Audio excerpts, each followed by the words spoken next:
तो hello student, इस lecture में हम बात करने वाले हैं metal oxide semiconductor field effect transistor MOSFET के पार्ट 2 के बारे में। तो पार्ट 1 में हमने डिस्क्राइब किया था डिप्लीशन टाइप मॉसफेट, और इस पार्ट 2 इस लेक्चर में हम डिफाइन करेंगे, हम एक्सप्लेन करेंगे एनहांसमेंट टाइप मॉसफेट को।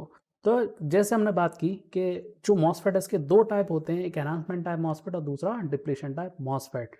फर्दर उसके दो अलग अलग टाइप होते हैं क्योंकि सेमीकंडक्टर मटेरियल पर डिपेंड करता है। अगर एन से बनाओगे, एन टाइप सेमीकंडक्टर को आपने यूज़ किया हुआ है तो एन चैनल मॉसफेट हम नाम दे देंगे, और अगर पी चैनल के लिए हमने पी टाइप सेमीकंडक्टर यूज़ किया है तो हम इसे पी चैनल मॉसफेट हम कहेंगे। डिपेंड करता है कि उसमें कंडक्टिव चैनल हमने किस तरह की ली हुई है। कंडक्टिव चैनल एन है तो N type, conductive channel P है तो पी टाइप। ठीक है, तो ऐसे ही एनहांसमेंट भी यही बात को डिफाइन करता है। तो ये वाला जो लेक्चर है इसमें हमने बात की थी डिप्लीशन टाइप मॉसफेट के बारे में, जो हमने पूरा उसको डिस्क्राइब किया हुआ है। इसमें हम बात करेंगे केवल और केवल एनहांसमेंट टाइप मॉसफेट के बारे में। तो एनहांसमेंट टाइप मॉसफेट फर्दर दो टाइप के हैं हमारे पास, एन चैनल पी चैनल। तो ये वाला जो कंस्ट्रक्शन है ये एन चैनल के लिए है, और ये वाला जो कंस्ट्रक्शन है ये P channel enhancement type MOSFET के लिए। ठीक है, अब डिप्लीशन और एनहांसमेंट में एक थोड़ा सा डिफरेंस आता है, वो ये कि एनहांसमेंट टाइप मॉसफेट में किसी तरह की कोई कंडक्टिव चैनल नहीं होती। सोर्स और ड्रेन के बीच में किसी भी तरह की कोई कंडक्टिव चैनल गिवन नहीं होती, ये चैनल बनानी पड़ती है। ठीक है, तो अब हम इसकी वर्किंग पर आते हैं कि वर्किंग किस तरह की है इसकी। वर्किंग पे अगर हम आए तो सबसे पहला हम इसको स्टेप वाइज लेते हैं। तो पहली जो स्टेप है वो हम कहेंगे कि V G S equal to zero. अगर हम वी जी एस को जीरो रख देते हैं तो ज़ीरो रखने से होगा क्या, क्या इसमें किसी तरह का कोई करंट फ्लो होगा? नहीं।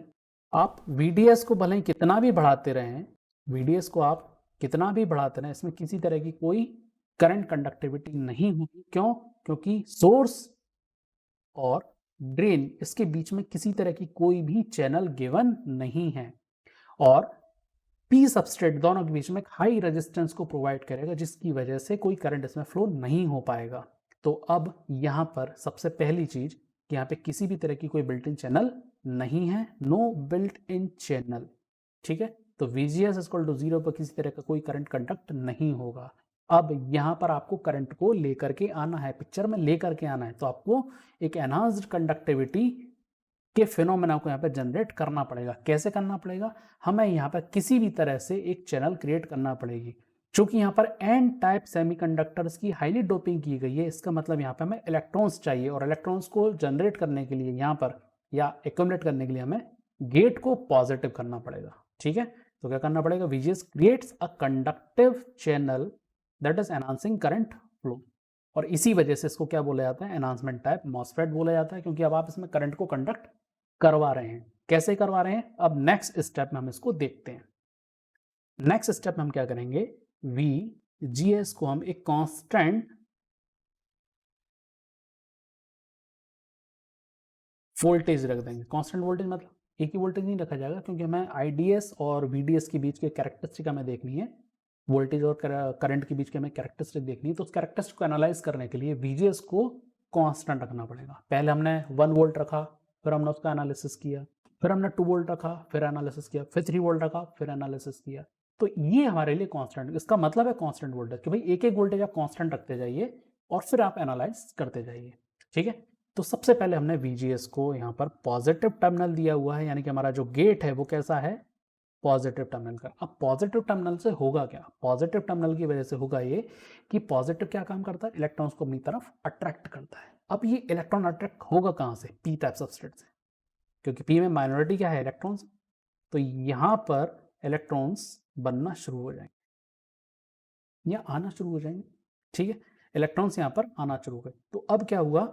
ये अब चूंकि यहाँ पर हमने पॉजिटिव टर्मिनल ले रखा है, यानी कि हमारा जो ड्रेन है वो पॉजिटिव टर्मिनल पर है, और पॉजिटिव की खासियत हुई कि भाई इलेक्ट्रॉन्स को अपनी तरह अट्रैक्ट करेगा।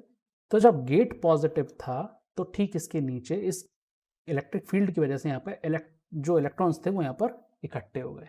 अब ये पॉजिटिव क्या करेगा? ड्रेन पॉजिटिव क्या करेगा? इन सभी इलेक्ट्रॉन्स को अपनी तरफ अट्रैक्ट कर लेगा। इसका मतलब ये हुआ कि अब यहाँ पर एक, पहले कलर चेंज कर लें इसका अपन। ठीक है, अब यहाँ पर एक क्या बन गई? चैनल बन गई, जिस चैनल में हमारा इलेक्ट्रॉन फ्लो होने लग गया। तो पहले ये चैनल हमारे पास अवेलेबल नहीं थी, ये इस चैनल को बनाया गया। तो जब ये चैनल को फोर्सफुली क्रिएट किया गया है, इसे हम कहेंगे इनवर्जन चैनल। इन्वर्जन चैनल क्यों? ये फोर्सफुली चैनल क्रिएट की गई है करंट को कंडक्ट करवाने के लिए। ठीक है, बात समझ में आई? ठीक है, अब यहाँ पर आपने VGS को पॉजिटिव रखा है, जिसकी वजह से यहाँ पे करंट एक्यूमुलेट हो रहे हैं, इकट्ठे हो रहे हैं, चार्ज फ्लो होना स्टार्ट हो गए, चैनल बन गई, हमारा करंट फ्लो होना स्टार्ट हो गया। करंट कहाँ से कहाँ फ्लो होगा? डी से एस की तरफ। क्यों? इलेक्ट्रॉन्स के फ्लो के अपोजिट चलता है करंट का मामला पूरा। तो करंट का डायरेक्शन ये रहा, जो डॉटेड लाइन दिख रही है ये करंट की डायरेक्शन है, IDS, drain to source IDS, इस तरह से ये जाएगा। ठीक है, अच्छा, अब यहाँ पर दो रीजन हमें देखने को मिलते हैं इस कैरेक्टरिस्टिक में, पहला ट्रायोड रीजन और दूसरा सैचुरेशन रीजन। अब होता क्या है कि आप सपोज सबसे पहले आपने क्या दिया, इसको 1 वोल्ट दिया, VGS आपने क्या दिया, पॉजिटिव का 1 वोल्ट दिया, तो भाई करंट थोड़ा सा अमाउंट में तो आया, क्योंकि आपने 1 वोल्ट के रेस्पेक्ट में यहाँ पे इलेक्ट्रॉन्स को आपने यहाँ पर एक्यूमुलेट किया, तो उतना करंट आया, तो हमें करंट यहाँ पर मिल गया। ठीक है, अब आपने क्या करा, गेट को बढ़ाया, इस गेट के अमाउंट को बढ़ाकर आपने कितना कर दिया, 2 वोल्ट कर दिया, यानी कि आपने मैग्नीट्यूड को बढ़ा दिया। इलेक्ट्रिक फील्ड का मैग्नीट्यूड बढ़ा तो चार्ज के इकट्ठे होने का मैग्नीट्यूड भी बढ़ेगा, या rate of accumulation of charge ये भी बढ़ेगा। ठीक है, अगर ये बढ़ेगा तो करंट का अमाउंट भी हमारा राइज होगा। ठीक है, VDS को आप कंटिन्यू क्या करते जा रहे हैं, बढ़ाते जा रहे हैं। VDS को आप क्या करा रहे हैं, करते जा रहे हैं, कंटिन्यू बढ़ाते जा रहे हैं। अच्छा, VDS को बढ़ाने से कोई समस्या खड़ी होगी? लॉजिक लगाओ, बिल्कुल खड़ी होगी। क्यों? जरा D देखो कैसा है, पॉजिटिव पर है, यानी कि आपका जो N है, यानी कि जो आपका जो ड्रेन रीजन है, ड्रेन रीजन ये मैक्सिमम पोटेंशियल पर है, और P जो सबस्ट्रेट है वो मिनिमम पोटेंशियल पर है। साथ ही साथ अगर हम सोर्स टर्मिनल की बात करें तो सोर्स टर्मिनल भी मिनिमम वोल्टेज पर है। इसका मतलब ये हुआ मिनिमम लो वोल्टेज पर, तो इसका मतलब ये हुआ कि ड्रेन अगर पॉजिटिव पर है, मैक्सिमम वोल्टेज पर है, यानी कि आपका N रीजन पॉजिटिव है और P रीजन लो वोल्टेज पर है, तो यहाँ पर एक डिप्लीशन रीजन क्रिएट होना स्टार्ट हो जाएगी। जब ये डिप्लीशन रीजन स्टार्ट होगी तो ये डिप्लीशन कहाँ पेनिट्रेट करेगी, कंडक्टिव चैनल में पेनिट्रेट करेगी। तो जब कंडक्टिव चैनल में पेनिट्रेट करेगी, और ये चीज़ JBT में हमने बहुत अच्छे से समझी हुई है, जाकर उसको देखोगे तो वहाँ क्लियर आपको समझ में आएगा कि पोटेंशियल अगर मैक्सिमम है किसी पर्टिकुलर फील्ड में या किसी पर्टिकुलर एरिया में, तो वहाँ पर डिप्लीशन रीजन की विड्थ मैक्सिमम होती है। जहाँ पर मैग्नीट्यूड कम होगा वहाँ पर डिप्लीशन रीजन का मैग्नीट्यूड कम होगा। ऐसे केस में अब जरा इसको हम यहाँ पर देखते हैं थोड़ा सा, ऐसे केस में डिप्लीशन रीजन बनना स्टार्ट होगी और क्या करेगा, ये चैनल में मैक्सिमम रेजिस्टेंस को क्रिएट करना स्टार्ट कर दो, जिसकी वजह से हमारा जो करंट है वो क्या हो जाएगा, सैचुरेट हो जाएगा। जो चार्ज जनरेशन है वो अब ज़्यादा तो हो नहीं पाएगा, ठीक है, पर चूंकि हमने यहाँ पे VDS को कंटिन्यू बढ़ाते रहे हैं तो इसकी जो इलेक्ट्रॉन चार्ज की जो मोबिलिटी है वो कंटिन्यू बनी रहेगी, जिसकी वजह से हमारा जो करंट होगा वो सैचुरेट हो जाएगा। ठीक है, तो VDS को एक मैक्सिमम लिमिट तक लेकर के जाएंगे तो वहां पे हमारा करंट क्या होगा, सैचुरेट हो जाएगा, और इससे ऊपर भी लेकर के चले गए तो सीधा ब्रेकडाउन में चला जाएगा। ठीक, कहानी समझ में आ गई? ठीक, इसका मतलब जो VDS है उसका रिलेशन VGS और VTH दोनों से।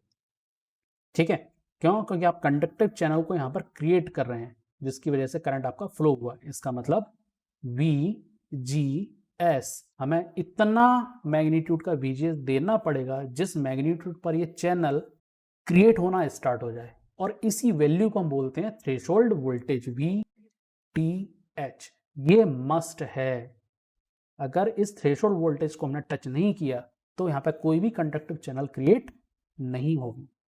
कहानी समझ में आ गई? अब आगे चलें। ठीक है, तो ये जो रीजन है सैचुरेशन हमें समझ में आ गया, सैचुरेशन क्या है, ये जो ट्रायोड रीजन है ये क्या है, ट्रायोड रीजन डिपेंड कर रहा है, ये है तो DSE, पर हमने चूंकि यहाँ पे VGS दे रखा है, अब इसको थोड़ा सा आगे देखते हैं ट्रायोड रीजन क्या है, वहां इसको अच्छे से समझेंगे। तो ट्रायोड रीजन बेसिकली क्या है, अपने VDS को आप अप्लाई कर रहे हैं, तो यहाँ जो VDS है वो जब तक VGS माइनस VTH से कम है, इस फैक्टर से कम है, तब तक आपका जो मॉसफेट है वो ट्रायोड रीजन या फिर लीनियर रीजन में रहेगा। ठीक है, लीनियर रीजन में रहेगा। VTH मिनिमम वोल्टेज उस GS की वो वोल्टेज जिस पर आपका कंडक्टिव चैनल क्रिएट होना स्टार्ट हो जाएगा, उसे हम बोलेंगे VTH, थ्रेशोल्ड वोल्टेज, जो मैंने बात की थी। साथ ही साथ अगर हम रीजन में बात करें तो ID जो है वो डिपेंड किस पे कर रहा है, उसे अफेक्ट कौन कर रहा है, GS और DS दोनों से अफेक्ट कर रहे हैं। यहां देख, करंट बना कब, कंडक्ट कब हुआ, जब हमने GS को पॉजिटिव दिया और उस वैल्यू तक पहुंचाया जहां जिस वैल्यू पर ये चैनल क्रिएट होना स्टार्ट होगी। ठीक है, DS क्या काम कर रहा है, DS इसे इंक्रीज करने का काम कर रहा है, अपनी तरफ अट्रैक्ट करने का काम कर रहा है, तो करंट DS पर फ्लो होगा। पर ज्यादा DS को हम बढ़ाते जा रहे हैं तो चैनल में रेजिस्टिव प्रॉपर्टी जनरेट हो रही है, साथ ही साथ हमारा करंट भी वहां पर लिमिट हो रहा है। इसका मतलब ये हुआ कि DS को GS और DS दोनों ही अफेक्ट कर रहे हैं। ठीक है, तो ट्रायोड रीजन में दोनों ही से अफेक्ट करेंगे। क्लियर है, बात समझ में आ गई। कैरेक्टरिस्टिक क्या है, चैनल बिहेवियर को ये शो करता है कि अगर यहाँ पर डिप्लीशन रीजन अगर बनेगी तो चैनल में रेजिस्टिव प्रॉपर्टी जनरेट होना स्टार्ट हो जाएगी या उसमें रेजिस्टेंस शो होना शुरू हो जाएगा जो करंट को लिमिट करेगा। ड्रेन करंट दोनों पर डिपेंड कर रहा है, GS पर आएगा, डिपेंड और GS और DS दोनों पर डिपेंड कर रहा है। ठीक है, साथ ही साथ जो DS है उसकी अप्रोच क्या होना चाहिए, VGS माइनस VTH से कम है तो वो ट्रायोड रीजन में रहेगा। ये क्लियर हो गई। अच्छा, ये DS को अगर अफेक्ट कर रहा है तो DS सैचुरेशन में जा कब रहा है, जब ये DS ग्रेटर या फिर इक्वल हो गया GS माइनस VTH के। ये इसके लिए कंडीशन मस्ट है। ठीक है, तो आउटपुट कैरेक्टरिस्टिक में सैचुरेशन हमारा कब देखने को मिलेगा, जब VGS या VDS हमारा VGS माइनस VTH से बड़ा या उसके बराबर हो जाएगा, तो वहां पर ये क्या हो जाएगा, सैचुरेशन रीजन में चला जाएगा। तब तक ये क्या रहेगा, ट्रायोड रीजन में ही रहेगा। अब बात समझ में आ गई पूरी। ठीक है, क्लियर है यहाँ तक, तो ये आपको सेक्शन समझ में आ गया होगा अच्छे से। चलो अब आगे बात करते हैं इक्वेशन की। तो भाई करंट की इक्वेशन दो रीजन में हमें देखने को मिल रही है, पहला ट्रायोड के लिए और दूसरा सैचुरेशन के लिए, क्योंकि ट्रायोड में इसका बिहेवियर अलग है, सैचुरेशन का बिहेवियर अलग है। तो यहाँ पर हम इससे दो करंट की इक्वेशन से रिप्रेजेंट कर सकते हैं। सबसे पहला हमारा जो है वो VDS जो है, अगर GS माइनस VTH से कम है, इस डिफरेंस से कम है, तो हम इस इक्वेशन पहले नंबर की जो इक्वेशन है इससे हम इसको रिप्रेजेंट कर सकते हैं, जहाँ पर ये जो μn है वो क्या है, मोबिलिटी ऑफ चार्ज है, COX ऑक्साइड कैपेसिटेंस है per unit area, width conductive channel की विड्थ है, L कंडक्टिव चैनल की लेंथ है। बाकी सारे टर्म्स हम अच्छे से जानते हैं। ऐसे ही अच्छा, यहाँ पर एक मिसप्रिंट हो गया है, यहाँ ये जो लीनियर ट्रायोड रीजन लिखा हुआ है इसे चेंज करके आप क्या कर लें, सैचुरेशन कर लें। इसे क्या कर लें आप, सैचुरेशन कर लें। ठीक है, तो यहाँ पर क्या आ जाएगा, सैचुरेशन रीजन आ जाएगा। सैचुरेशन कब आएगा, जब DS की वैल्यू VGS माइनस VTH से आप ज़्यादा रख देंगे तो ये सैचुरेशन में चला जाएगा। अब यहाँ पर DS की वैल्यू क्या हो जाएगी, 1/2 μ1 CX W/L VGS minus VT का स्क्वायर। इस इक्वेशन से हम इसे रिप्रेजेंट कर सकते हैं। तो दो रीजन के लिए दो करंट इक्वेशन आपको याद होना चाहिए। कहानी समझ में आ गई।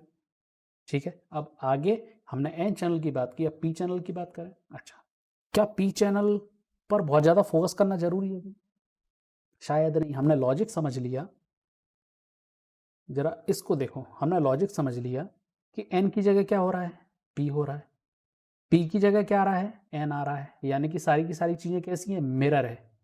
ठीक है, तो सारी चीज़ें वर्किंग में भी क्या हो जाएगा, मिरर हो जाएगा। अब जरा इसको थोड़ा सा समझ लेते हैं इसको, तो आसानी होगी इससे। चलो P पे आ जाते हैं। देखो जरा, सबसे पहले क्या लिया था यहाँ पर, G को पॉजिटिव लिया था। कंस्ट्रक्शन से चलते हैं, यहाँ पर N था, N की जगह क्या आ गया, P आ गया, P की जगह क्या आ गया, N आ गया। चला देखो, N की जगह P आ गया, P की जगह N आ गया, तो बैटरी भी क्या हो जाएगी, बैटरी का ओरिएंटेशन भी बदल जाएगा। जो पॉजिटिव था वो हो जाएगा नेगेटिव, ये हो जाएगा पॉजिटिव, ये हो जाएगा नेगेटिव, ये हो जाएगा पॉजिटिव।